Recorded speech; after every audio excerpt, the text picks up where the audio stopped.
تبارك الذي نزل الفرقان على عبده ليكون للعالمين نذيرا.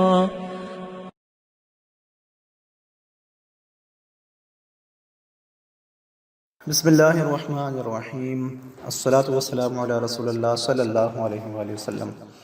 اسلام ہمارا دین چینل میں خوش آمدید۔ السلام علیکم۔ ہم اگر سارے زندگی بھی اللہ کا شکر ادا کریں تو وہ کم ہے۔ مزید آگے بڑھنے سے پہلے میری آپ سے درخواست ہے کہ اسلام ہمارا دین چینل کو سبسکرائب کر لیجئے اور بیل کے آئیکن پر ضرور کلک کر دیجئے تاکہ ہر نئی آنے والی اسلامی ویڈیو آپ کو موصول ہو سکے کہ اس نے ہمیں حضور صلی اللہ علیہ وسلم کا امتی بنایا۔ اس امت میں آنے کے لیے تو نبی منتظر رہے۔ حضرت ابراہیم خلیل اللہ پکار رہے ہیں، ربنا وابعث فیہم رسولا، مالک رسول بھیج دے۔ کوئی کہتا ہے کہ وہ سخت مزاج نہیں ہوگا، ماتھے پہ شکن لانے والا نہیں ہوگا، وہ پیار بانٹنے والا ہوگا، بس وہ آیا جا رہا ہے۔ حضرت عیسیٰ نے تو نام بھی بتا دیا، لوگوں میں جا رہا ہوں مگر میرے بعد جو نبی آئے گا اس کا نام احمد ہوگا۔ نبی انتظار کرتے رہے، 12 نبیوں نے انتظار کیا، حضور کی امت میں ہونے کے لیے تمنا کی۔ نستورہ راہب انتظار کرتا رہا، بحیرہ راہب انتظار کرتا رہا۔ شب ہجر کی سختیاں کوئی اس سے جا کر پوچھے، تیری راہ تکتے تکتے جسے صبح ہو گئی۔ زندگیاں گزار دی انہوں نے۔ سلمان فارسی کی کہانی سنو، مجوسی کے بیٹے تھے، حق کی طلب میں نکلے تو باپ نے گھر سے نکال دیا، تو ایک پادری کے پاس جا کے رکے، زندگی بھر اس کی نوکری کی۔ تو جب اس کا آخری وقت آیا تو اس نے کہا کہ میری تدفین کے بعد غموریہ چلے جانا، وہاں کا پادری بہت اچھا ہے، تجھے اس سے کچھ مل جائے گا۔ تو حضرت سلمان فارسی کہتے ہیں کہ میں وہاں سے غموریہ آ گیا اور ساری زندگی اس پادری کی خدمت کی۔ تو جب وہ مرنے لگا تو اس نے کہا کہ اب کوئی ایسا شخص نہیں ہے کہ جس کے پاس میں تجھے بھیجوں، لیکن نبی آخر الزمان کے ظہور کے لمحے آ گئے ہیں، تو یہاں سے یثرب چلا جا، وہ اس نبی کی ہجرت گاہ ہوگی، تیری زندگی سنور جائے گی، تو نے بڑی محنت کی ہے، بڑی نوکری کی ہے میری۔ تو کہتے میں نے اس کو کہا کہیں ایسا نہ ہو میں دھوکہ کھا جاؤں، مجھے کوئی نشانی بتا دے۔ تو اس نے کہا 3 نشانیاں ہیں۔ اس کی پہلی نشانی یہ ہوگی کہ صدقہ نہیں لے گا، دوسرا ہدیہ رد نہیں کرے گا، اور تیسرا یہ کہ 2 کندھوں کے درمیان مہر نبوت ہوگی۔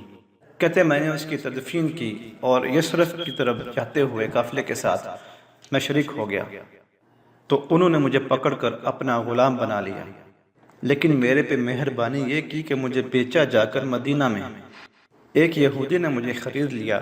میں اس کے باغ میں کام کرتا تھا، گوڈی کرتا تھا، لیکن میں انتظار میں تھا کہ کبھی وہ نبی آخر الزمان آئے تو میں اس کا دیدار کروں، کبھی عرش پر، کبھی فرش پر، کبھی ان کے در، کبھی در بدر۔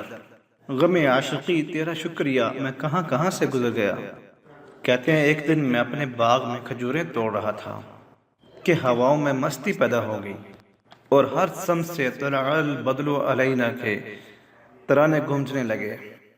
میں سمجھ گیا کہ وہ لمحے آ گئے ہیں، میں نے چھلانگ لگا دی اور میں دوڑ پڑا۔ میرے آقا نے سمجھا کہ غلام بھاگ گیا ہے، اس نے دوڑ کر مجھے پکڑ لیا۔ تو میں نے اس کو کہا کہ میں نوکر تیرا ہی ہوں، مگر دل نوکر کسی اور کا ہے، میں بھاگوں گا نہیں، مجھے جانے دے۔ تو میں کچھ کھجوریں لے گیا تھا صدقے کے لیے، تو میں نے جا کے حضور کو پیش کی، تو آقا کریم نے فرمایا کہ ہم صدقہ نہیں لیتے۔ تو کہتے ہیں کہ ایک نشانی پوری ہو گئی، اور پھر کہتے ہیں کہ میں کچھ دنوں کے بعد کچھ اور کھجوریں لے کر گیا حضور کی بارگاہ میں، اور میری نیت ہدیہ کی تھی، میں نے پیش کی، حضور نے قبول فرما لی۔ لیکن میں بھی کہتا تھا کہ تیسری نشانی ابھی پوری ہو لے پھر مانوں گا، اور وہ کیا تھی؟ 2 کندھوں کے درمیان مہر نبوت۔ تو کہتے ہیں کہ ایک دن حضور میرے باغ میں آئے اور آقا کریم نے اپنے مبارک کندھے پر چادر رکھی ہوئی تھی، اور میں پیچھے ہو کر دیکھتا تھا، اور میری آرزو یہ تھی کہ کوئی تیز جھونکا ہوا کا آئے اور چادر ہٹ جائے اور میں مہر نبوت کی زیارت کر لوں۔